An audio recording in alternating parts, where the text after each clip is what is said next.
US gives awareness of cybersecurity issues. Australia commits to improving leadership in PNG. And Rait FM leads rain dance promotion to break the dry spell. This is National EMTV News with Tokana Hasavi. A very good evening to you and thanks for joining me with Friday's news. Well, today the United States Embassy in Port Moresby hosted a presentation on cybersecurity. The event was staged in light of the rapid growth of the internet since the mid-1990s worldwide and also in PNG. While the internet provides vast opportunities to participate in the global economy, it also has opened up new avenues for criminal activity. Right here in PNG The presentation on cybersecurity is part of U.S. Embassy's information outreach to building the capacity of countries to combat cybercrime. The participants were young people who are the main users of the internet, especially now with the emergence of social media. Information Management Officer from the Embassy, Leo Shatliff, gave some simple rules to follow to avoid a cyber attack.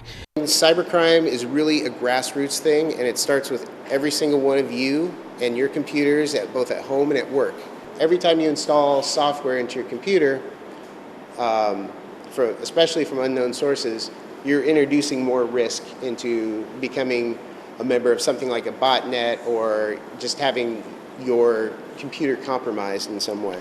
He said all computers have vulnerabilities and ensuring that keeping one's software updated and having trusted antivirus software can help with cybersecurity.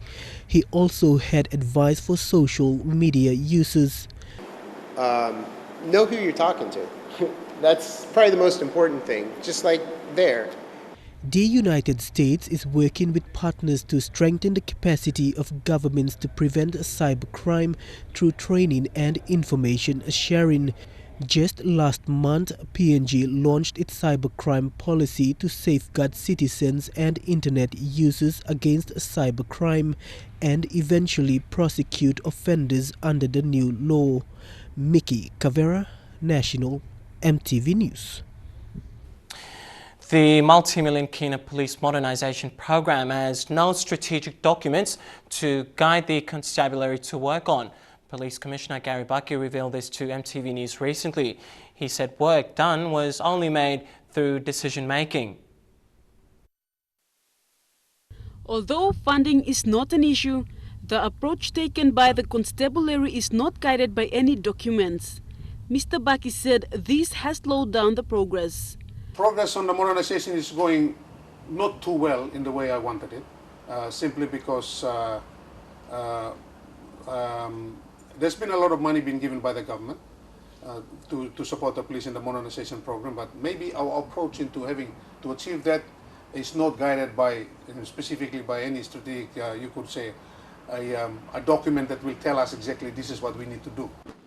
The modernization program budgeted 279 million kina to overhaul the constabulary. The four major areas that need to be addressed are the overhauling and upgrading of police information and telecommunication systems, improving and upgrading of police forensic capabilities, improve police intelligence gathering and analysis capabilities, and upgrading of Bomana Police College into a world-class police training academy. It's made on decisions. What we're doing now is we are responding to the decision rather than strategic directions that tells us, oh, we should agree to, the constabulary should agree to, this is the way we should go about it. Okay. However, Bucky is confident the constabulary will relook at what they have done and what they can do to make the policing program better. Pasinata Yama, National EMTV News. Well, there is a need to improve leadership through education and training in Papua New Guinea, and PNG's closest neighbour, Australia, stands ready to assist. Australian Foreign Minister Julie Bishop made these remarks at the launch of the Pacific Leadership and Governance Precinct. The PNG Institute of Public Administration, as well as the University of PNG, are the biggest beneficiaries of this program. Under this program, both institutions will receive new state-of-the-art buildings which are aimed at enhancing the level of education and training aimed at developing the next generation of leaders within PNG's public service. According to Ms. Bishop, the launch of the Pacific Leadership and Governance Precinct is all part of Australia's commitment to Papua New Guinea. Also present at the launch was Public Service Minister Sir Pukatemu, Higher Education Minister Malakai Tabar and PNG Foreign Minister Rimbing Pato. Well, Northern Governor Gary Jufa has called on voters in Ijivitari to choose wisely. He says there are a number of highly educated candidates contesting the by-election who can actually deliver changes. With polling for the Ijivitari by-election to commence this Saturday, Mr. Jufa has reiterated his call for better leadership. I believe the people will vote wisely.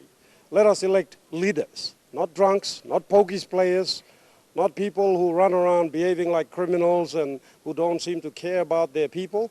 We want actual leaders. There's a number of very highly educated, very credible people who have put their hands up, and I would like the people of Ora to make their decisions, not just for themselves, but for the future generations. Think about your children. Jufa says the district has suffered enough. He says there isn't much to show for in the district, but a number of failed projects. An inquiry into the misuse of public funds will commence soon.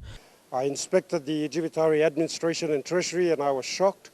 I was shocked to see how so much public funds have been misused, that there were absolutely no complete projects. I inspected a few of the projects, nothing whatsoever. We're conducting an inquiry as the sector chairman responsible for finance. I'll be conducting an inquiry into the expenditure of public funds for the Ijivitari district. Among the 21 candidates contesting the by-election is the ousted member for Ijivitari, David Arore. He was endorsed by the People's National Congress Party at the weekend. You want a strong leadership, and this is where David Arore is here today. When you are voting for David Arore, you are not voting for him only, you are voting for me too. And therefore the decision-making time is now. If you are not believing, if you are Thomas, I hope today you shall believe and you shall make your decision today. Jufa says he is willing to work closely with whoever is elected. He will also keep a close watch on how public funds are being used in the district. Mickey Cavera, National EMTV News. A strategic plan recently developed yesterday by the PNG Science and Technology Council Secretariat is set to transform the country from a resource-based economy to one based on knowledge. Minister Malakai Tabar acknowledged government's backing of this plan. Policymakers, scientists, engineers and stakeholders defined and discussed the importance of science and technology in PNG's development process. Discussions focused on development, knowledge and innovative strategies to address national challenges of human development, youth and gender, food and water security and climate change. The strategic plan is a direct response to government's 2013 move to align all research agencies and statutory bodies and prioritize the research needs of the country. You're watching National EMTV News tonight. I'll be back with more local stories after this break. Stay with us.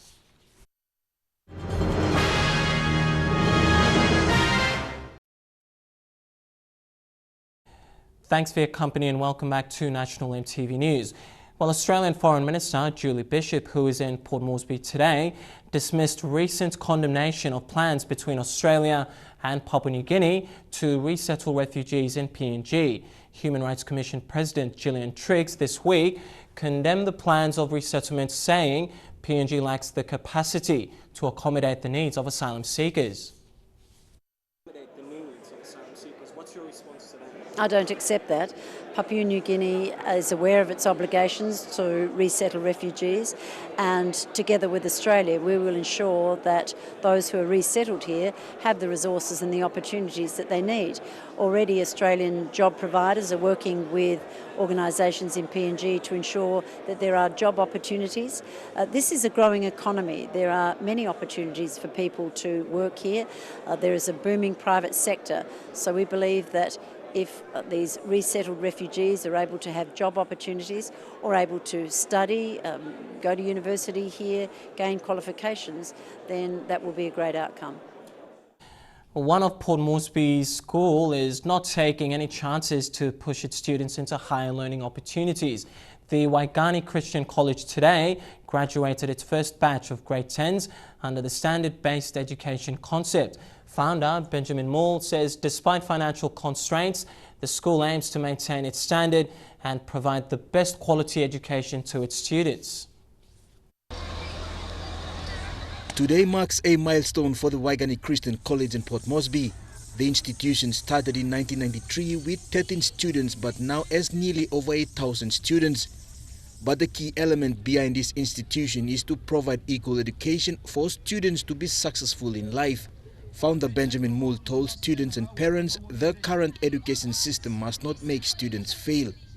You will have come stop one time, we will have 2 years. Now teacher, you make him go to school, you will send down the national election finish. One time all mainstream student, and now you will by qualify election certificate, now select him, you will go along. One lab. The first batch of the grade 10 is under the standard-based education pilot project. Today, 388 students graduated. The private schools are more organized and they have a very strong determination for the education of the children. The school is also seeing new buildings to cater for the increasing student enrollment. The grade 10s graduated are expected to continue year 11 next year. We use a little bit of OBE, we use a little bit of the previous curriculum, and we are teaching the kids integrated content there. Despite the lack of financial support received by the school, Principal Abakure Kaupa says the output of education provided must be of standard. Jaklapava Junior National, EMTV News. Well, Governor for Northern Province Gary Chufa today presented over 87,000 kina to the International Training Institute in Port Moresby.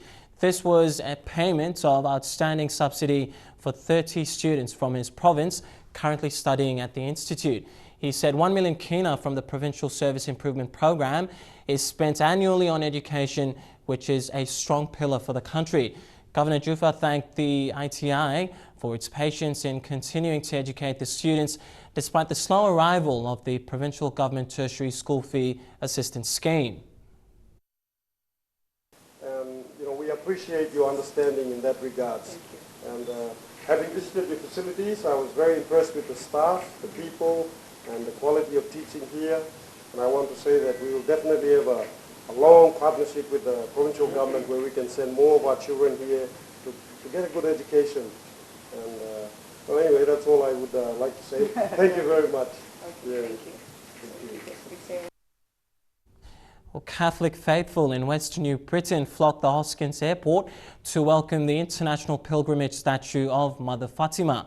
West New Britain Governor Sasindran Muthuvel says the visit offers hope as the province face the challenges of a prolonged drought. MTV's Jack Lepavit Jr. with this report. It was a blessed moment for Catholics in the Kimbe Diocese as flag carrier Air Niugini touched down at Hoskins Airport. Hundreds lined up while some knelt to receive the statue of Mother Fatima. Also present to welcome Mother Fatima was West New Britain Governor Sasindran Muthuvel.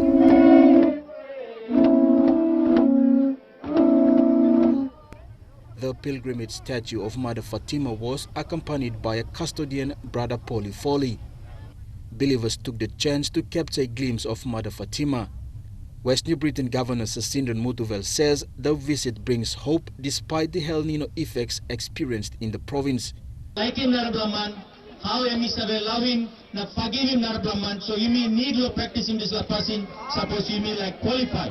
You may like qualify, you go back along God. I mean, very, very important. Governor Muthuvel contributed 20,000 kina to support Mother Fatima's visitation program to Ulamona Parish in the East Nakanai LLG in Biala. The pilgrimage statue will be in West New Britain until the 25th of November before leaving for Australia. Jack Lepavit Jr. National, EMTV News. On the verge of being removed from the streets of Lae City, authorities, street vendors have called for leniency because their source of income will be lost. Today, MTV's Late Crew spoke to street vendors who say they are businessmen taking advantage of prime locations to sell high-demand electronic goods. MTV's Bethany Harriman reports from Leh. Leh's economic growth as the industrial hub has created opportunities for those who work for companies and those who choose to sell products on the streets. Street vendors have in the last 10 years increased in Leh, with it pickpocketing and bag snatching. The vendors have been blamed for these petty crimes. Leh authorities are taking action. It's been reported that they will remove street vendors. Also, mibla sambla gubla line lo town we mibla sales station na kegelo na sambla lo mibla no house block mibla grow up lo street. But those who are selling products on the streets in Eriku town and market are calling for more opportunities to be given to them before they are kicked out. The vendors are mainly youths who dropped out from school somewhere around the country and end up coming to Leh looking for an opportunity. Their story is the same. Selling electronic goods on the streets puts a little income in their pockets to keep them from starvation. So used to mibla same, mibla bolo we, emat now. Time you mibla was him, mibla was stable studio, mibla was stable blog, mibla filimat, bamda pajim for mama, any man here, oh some come bring the silib bamda pulimit. The life of a Leh City street vendor daily is spent selling electronic goods that are widely in high demand. Now they've made calls to authorities that if they wish to remove them, the government must create opportunities for them to get jobs and put money into their pockets. Bethany Harriman, National MTV News, Leh. And now let's check out the finance news. The Kina closed unchanged at $0.3395 in the interbank market today. And at Bank South Pacific, our Kina was trading at $0.3320 $0.4613 Australian dollars, $0.3016 euro and 40.08 Japanese yen. Taking a look at commodity prices at New York close, gold, coffee, cocoa and copra all closed the day higher. Meanwhile, palm oil, crude oil and copper all closed the day lower. And finally, on the stock market, the Dow Jones closed at 4 points lower as well. The ASX closed at 42 points lower and the All Ordinaries closed at 75 points higher. You're watching National MTV News Tonight. Our story on the rain dance and stories making headlines overseas when we come back. Stay with us.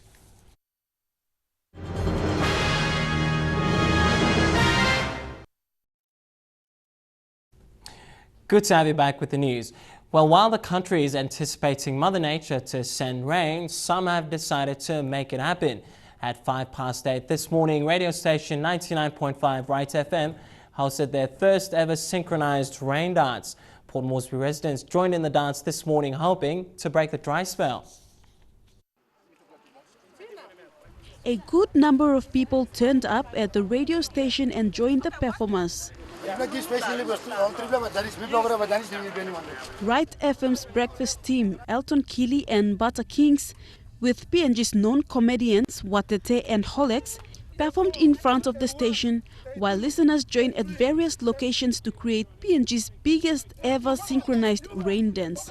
The dance was staged in the hope that the skies will open up and break the long dry spell. If people did join across the nation today, then who knows what will happen over the next couple of weeks. Fingers crossed anyway. It's worth a try. The rain dance choreographed comprises elements of the various regions of PNG in the hope that rain will fall depending on our cultural beliefs. While the team was rehearsing the steps last week, showers were coming, so they saw this as a promising sign. Now, legal steps, the one traditional dances groups, so we put in come on them. We look at sample steps like QI, Santa side dance, so for manus number can come up with dance. Prime Minister Peter O'Neill endorsed the initiative and joined the rain dance in Alatau. Vasenata Yama, National MTV News. A school is more than a learning environment. It models and shapes the life of a student. Kila Kila Primary School was established around the 1940s. Since then, the school facilities have remained the same. But today saw the opening of 12 refurbished classrooms with sponsorship from AusAid. School principal of Kila Kila Primary, Philip Suworo, was delighted to launch the refurbished 3-story building classrooms. People of Australia send their very best wishes. Thank you so much. And with low funds, it was difficult to renovate the school. Opened in 1949, and the building was, it went from good to worse, and we were in worse condition till the Minister for Sports and the AusAid came to support us by putting up, demolishing 7 buildings and putting up new 12 classrooms. And I'm so proud of it. Mr. Suworo also talked about some of the challenges the school had been facing over the years. Most of them are living in a settlement. If the government or the ministers, the member from Mosby South and the governor can work up and build houses, this school have a lot of lands. The institution have lands available.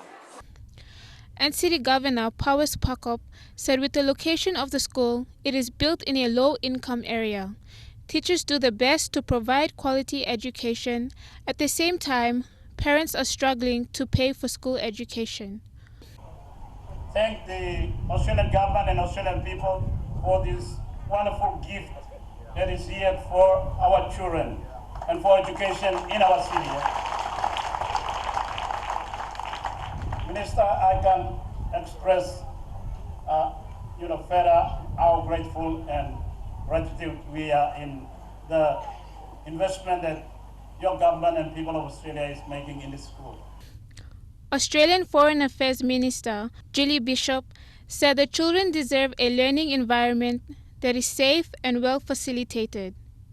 With the new 12 classrooms, she encouraged the students to continue to study hard and be the future leaders of Papua New Guinea. You have had some students attend this school who've gone on to become Prime Minister. And that shows that with the care and attention and focus of your teachers, with the support and love of your parents, students from this school and schools across Papua New Guinea can achieve their dreams. Mosby South MP Justin Chichenko called on the school to take ownership of the new facilities. Parents and the teachers of Kila Kila Primary School, look after this asset. You have my full support, and let's work together to educate our children. These new classrooms will hopefully encourage the students to attend classes and be eager to learn. AusAid has been sponsoring the building and refurbishing of classrooms in Papua New Guinea over several years. Marilyn Diaukatam, National EMTV News. Well, soldiers at Murray Barracks in Port Moresby are into the 3rd week of the Force Support Battalion activities.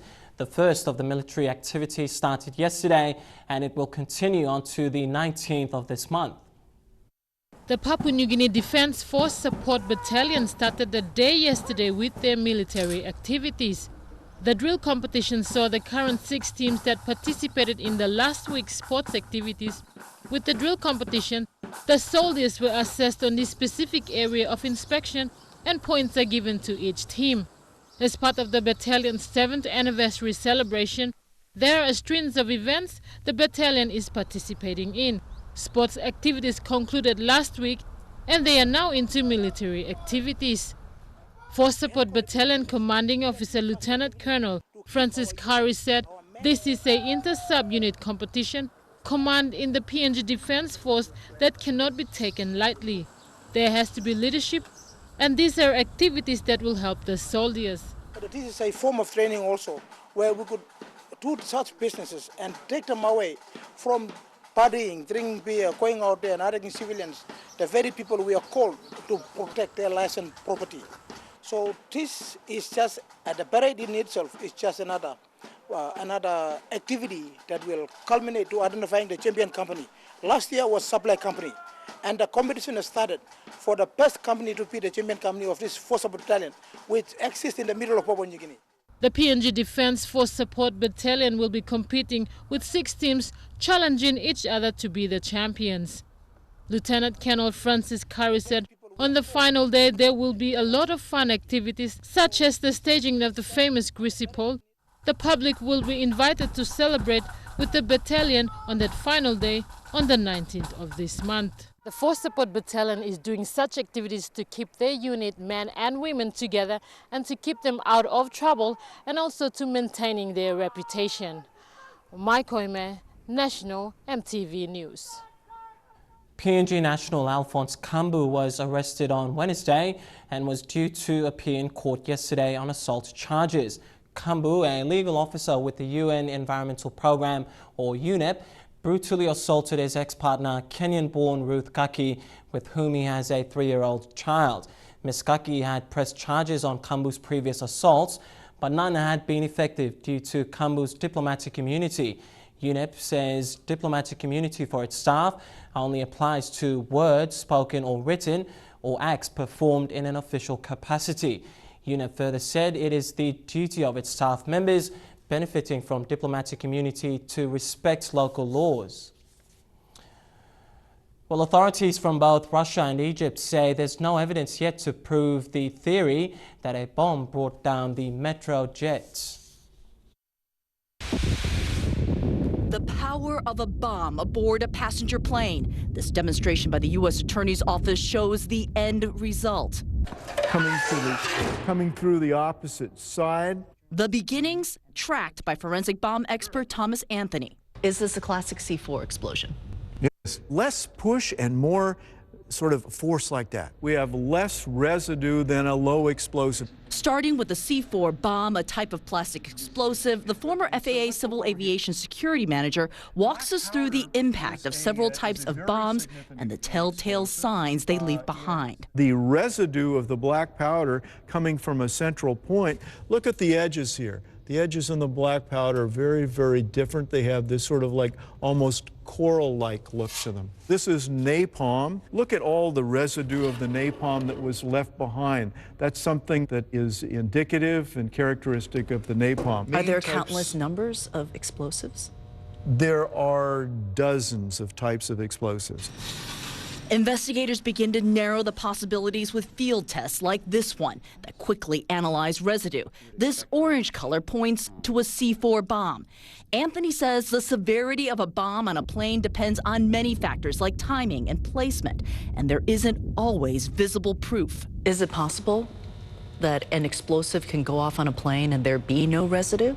It's possible that there could be no residue left. Here's why. Look at the wreckage from the Metrojet crash, much of it consumed by fire. If you have melting aircraft parts, melting aluminum, it's mixing with the other parts that it could easily disguise any evidence of an IED. Anthony says it's critical to have forensic proof in an aviation investigation, and only a lab could sift out evidence from this. But just as important, piecing together clues beyond the wreckage, knowing when and who may have placed an explosive device aboard the plane. There are so many electronics that we can buy off the shelf that can be programmed to activate hours, days, weeks, months in the future. On the same note, if the ISIS claims that it blew up the Russian Metro jet are true, it would be the Egyptian branch's largest attack so far. As investigators comb through the debris and analyze the plane's data recorders, trying to determine what led to the crash of Russian Metrojet 9268, ISIS is claiming responsibility for killing the 224 people on board. In a new audio message purportedly from its Sinai branch, the militant group says, "Find your black boxes and analyze them. We are the ones with God's blessing who brought it down."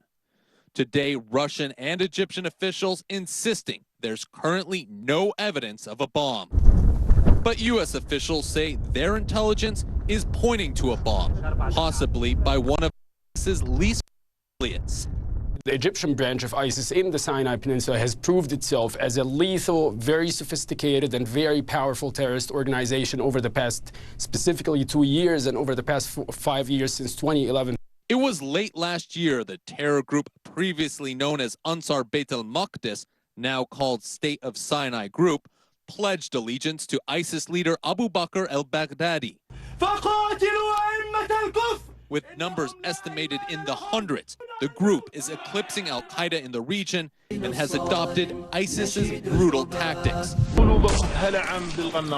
Here, the aftermath of an attack against an Egyptian army checkpoint in broad daylight. In all, the group claims to have killed hundreds in both-side bombings, drive-by shootings, and suicide attacks, while those captured are brutally executed.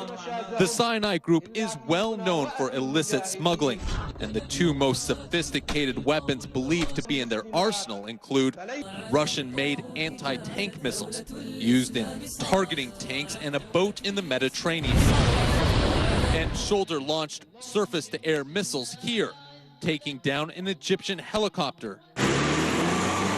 Analysts say what they don't possess are sophisticated missiles to shoot down a jet traveling over 30,000 feet, like Flight 9268. Whether or not ISIS actually brought down the jet, experts worry commercial airliners could now be in their crosshairs. Well, that's a take on our news segment tonight. We'll have soccer and all the headlines in rugby league. That's coming up next in Trukai Sports. Stay tuned for the details.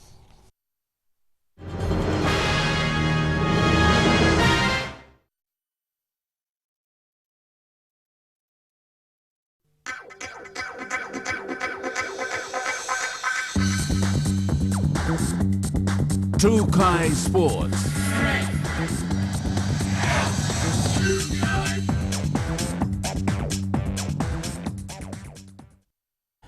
Thanks for joining me with Trukai Sports. Well, PNG FA is looking for another piece of history with the announcements of their 29-man train-on squad for the 2018 FIFA World Cup Russia qualifiers, with the people of Papua New Guinea still talking about the historic third place of the men's side in the 15th Pacific Games. The current list contains 16 players from that under-23 squad. Assistant coach Reginald Davani said as PNGFA continues to build the foundations for the team's campaign towards the Nations Cup, his task now is to assess, assemble and put the best team forward for the qualifiers for Russia 2018. Mainly, the squad is a reflection of the performance of the under-23 players who participated in the 2015 July Pacific Games. The 2016 OFC Nations Cup, which acts as Stage 2 of Oceania's qualifying process, will take place from the 28th of May to the 11th of June 2016, with games to be played at the Sir John Guy Stadium and the National Football Stadium in Port Moresby. Along with being the next step on the road to Russia, the Nations Cup offers entry to the 2017 Confederations Cup for the winners and attracts a global audience thanks to the tournament's role in the region's World Cup qualifying pathway. Both Ishmael Pola and Charles Lepani have been named after the Pacific Games, alongside longtime keeper Leslie Kalai and Ronald Warrison. In the centre-back roles, experienced defender Agi Moses, Valentine Nelson joined Jafet Tiempo and John Ray, as well as Joshua Talau, while three Hekari defenders in Daniel Joe, Koreku Paiga and Jeremy Yasasa joined former PNG youth captain Roland Bala. No surprises in the midfield, with PNG captain David Muta, Rapatoners Michael Foster named, as Jacob Sabua, Darren Stephen, Simon Emmanuel and Troy Gunemba joined the ranks. Up front, danger all around, with Raymond Gunemba, Nigel Dabinyaba and Neil Hans, as Basil Jafari from FC Port Moresby gets a call-up. The extended list includes Jamal Sito and Vanya Malagian. Sito, who struggled with Hekari, while Malagian was instrumental in Medang's maiden grand final in the NSL last season. Perhaps the biggest overseas named player is David Brown, who currently plays in Holland and who was part of that Auckland FC side that placed third at the recent World Club Championships.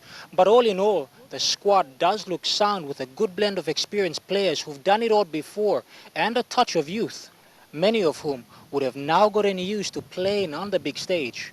Jeremy Moggy, National, EMTV Sports. The Coca-Cola Epatas Cup is set to seep into untouched rugby league zones to scout raw talent.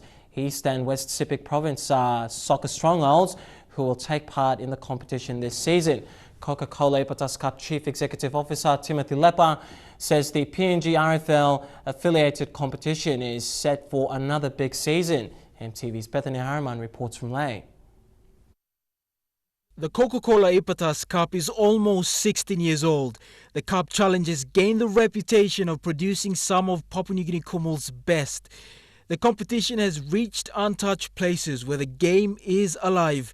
Yalibupangia, Tari and Waponamanda are some of these places.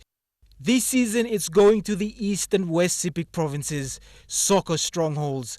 The two provinces has solid performances in the PNG games. Kainito is part of the northern region, so we are also in. But this year we cut northern region because of we got we are Pacific and West Pacific coming as well. So we'll only have 6. I think the coordinator here.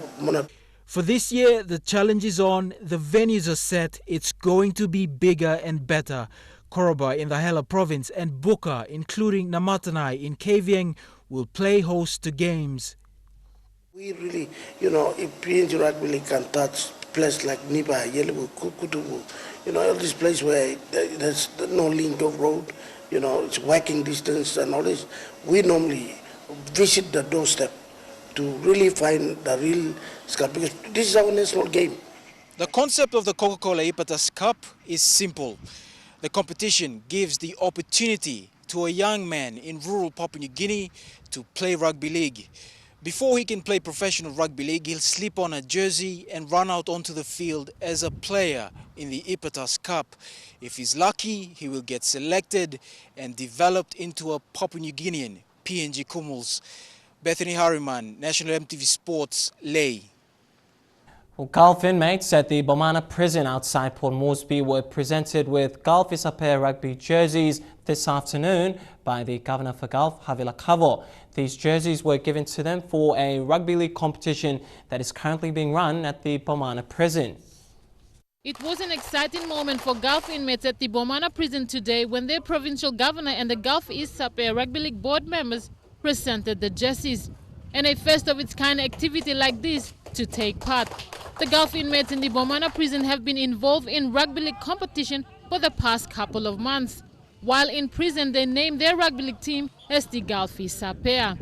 Chief Superintendent for CIS Bomana, Kidi Keko, said this is a great way to assist the Gulf inmates in prison, and this Gulf Isapea jerseys given to them will give them that morale to show their skills and talents in rugby league, and not only that, but be good citizens. They are citizens of this country, they're citizens of Gulf, and I will not keep them here forever.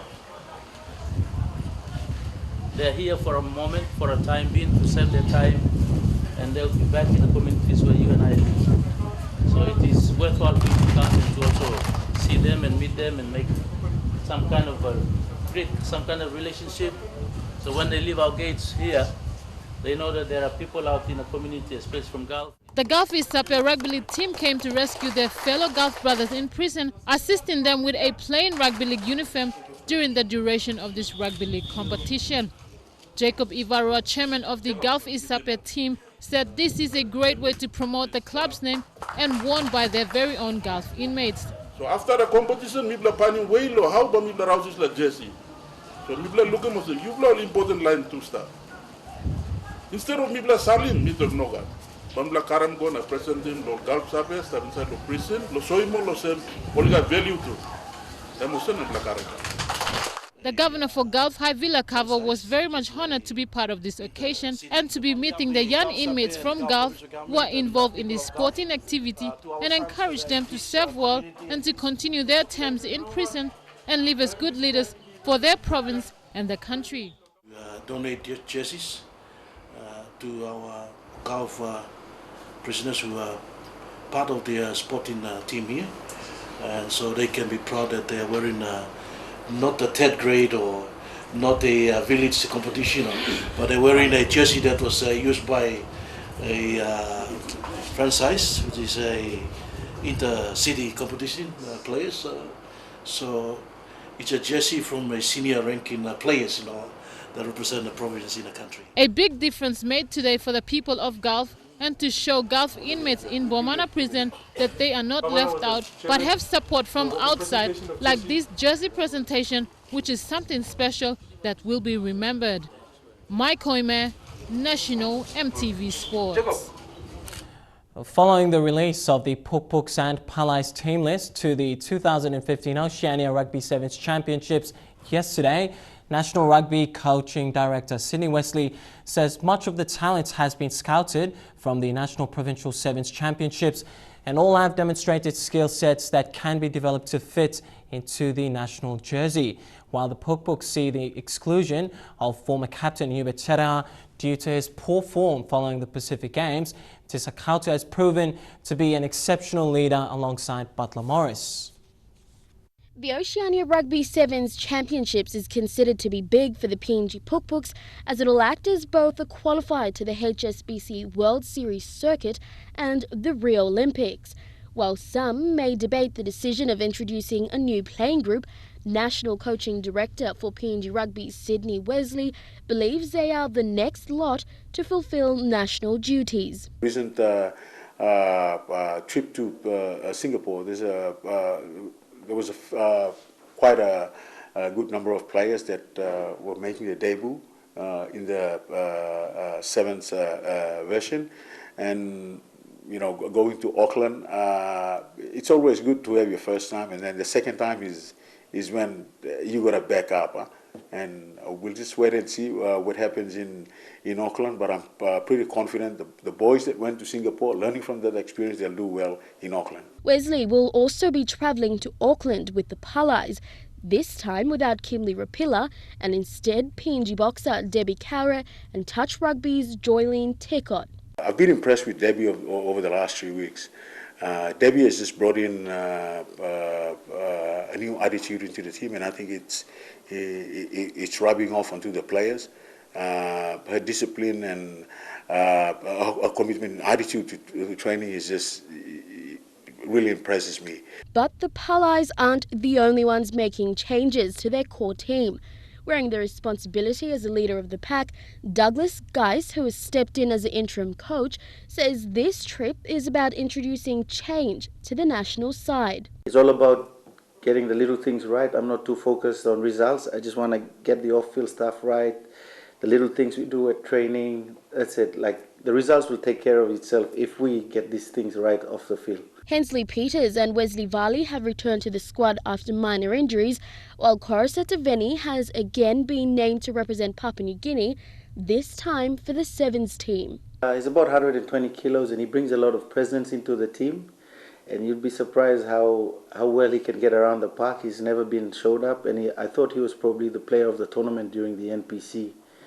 And we need a bit more size in our sevens game. We've been going a bit too lateral over the years, and that hasn't worked out too well.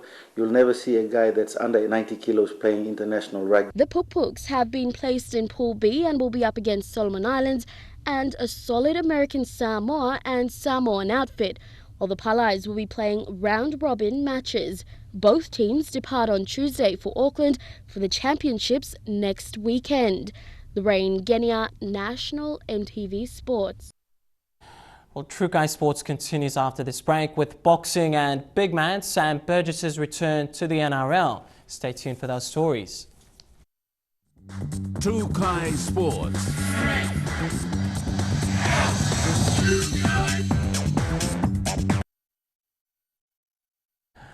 Welcome back to True Guy Sports. A boxing tournament will be held tomorrow at Murray Barracks to raise funds for the Karaku Boxing Association. Funds raised from the tournament will go towards sending the boxers off to the National Boxing Championships in Kavieng, New Ireland Province. There will be 2 teams represented from the Karaku Boxing Association who will be going up against 2 NCD teams. A total of 4 teams will be battling it out tomorrow. Team 2 from NCD, only those 4. No other clubs will be entertained in this tournament, and no other associations will be involved in this tournament. PNG's best boxer in the 52 kg division, Louis MacGyver, will be taking part as well to defend his title. Representing Kaba Team 1 will be joined by upcoming boxers from the area. He's the 52 kg champion for the Pacific Games and the current Papua New Guinea champion. He is going to defend his title in this tournament and national championship as well. Keamaru's won. Jonathan Keama and Philo MacGyver were discouraged not to take part in the national championships. Andrew MacGyver said this today because of political reasons in the sport and policies of boxing in PNG. Well, there's no other reason that I may think of, but they've been influenced by the illegal association, which is so-called New Maba. They are in there now, so I don't really know why they are up there, but I still give them opportunity to come back and represent themselves. The event will see PNG Boxing Union President John Avira and NCD Boxing President Hong Kiap with invited guests present as well. Now, corporate tables will be going on sale for interested business houses and people willing to buy. Now, tables will be going at 2,000 kina each. Elijah Levet, National EMTV Sports. On the same note, the National Boxing Tournament for 2015 will be held in Kavieng from the 26th to the 29th of November. Organisers for the tournaments are working in partnership with member for Kavieng, Ben Maika, to host the three-day event that will see the presence of both the Sports Minister Justin Chichenko and Prime Minister Peter O'Neill. MTV's Godwin Eki reports. Each year, the National Boxing Tournament is carried out to identify quality fighters to be selected to represent PNG, and this year's Nationals will take place in East New Britain Province. The aim of the tournament is to identify top quality fighters to join the elite fighters for future international events. So far, more than 100 athletes, both male and female, have registered from around the country to attend the tournament in Kavieng. There's been a lot of interest shown as indicated by our number of team entries to our current or the coming national championship in Kavieng. He said this year the PNG Boxing Association is planning on implementing a new structure in boxing in future, where regional tournaments will take place in each region, where quality fighters will be selected to attend the national tournament, where the final team is selected to represent Papua New Guinea at international events. Sponsor of the tournament and member for Kavieng, Ben Maika, sponsored the event with 30,000 kina to help make the event possible. We've actually done very well at the Pacific Games. Out of the 13 gold medal offer, our PNG team, including the females, won 8 gold medals. So that in itself is a record in the Games. We've set that the Games record. Meanwhile, with the Olympic Games nearing, top fighters from the tournament will join the elite fighters to travel to Fiji and Vanuatu for their invitational fight between the two Pacific Island nations early next year. This will follow through with the team attending their international fight in Beijing in March, where top 4 fighters will be scouted, 2 male and 2 female, to represent PNG at the Rio 2016 Olympic Games. Godwin Eki, National EMTV Sports. Well, Sam Burgess has left English rugby club Bath to return to rugby league club South Sydney Rabbitohs. The 26-year-old had 2 years left on his 3-year deal with Bath. But now he will head back to Australia to play in the NRL with his former club South Sydney Rabbitohs. There has been an agreement with a transfer fee to see Burgess return to the NRL, where he will join his brothers George and Tom, who signed 3-year contract extensions at the Rabbitohs. Burgess was part of the English squad as the host nation that didn't perform to expectations, being knocked out in the group stages of the 2015 Rugby World Cup. He had exciting news for South Sydney Rabbitohs, claiming that his time spent in rugby has made him a better footballer and athlete. Well, that wraps up True Guy Sports for tonight. Stay tuned. We have the weather details. That's coming up next.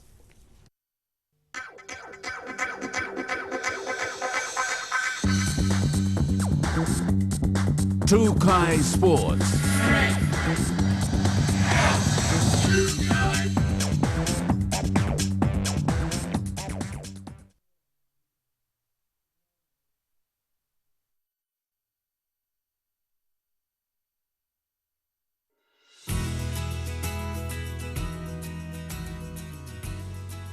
Taking a quick look at the weather forecast for the next 24 hours in southern region, Port Moresby fine, although cloudy at times.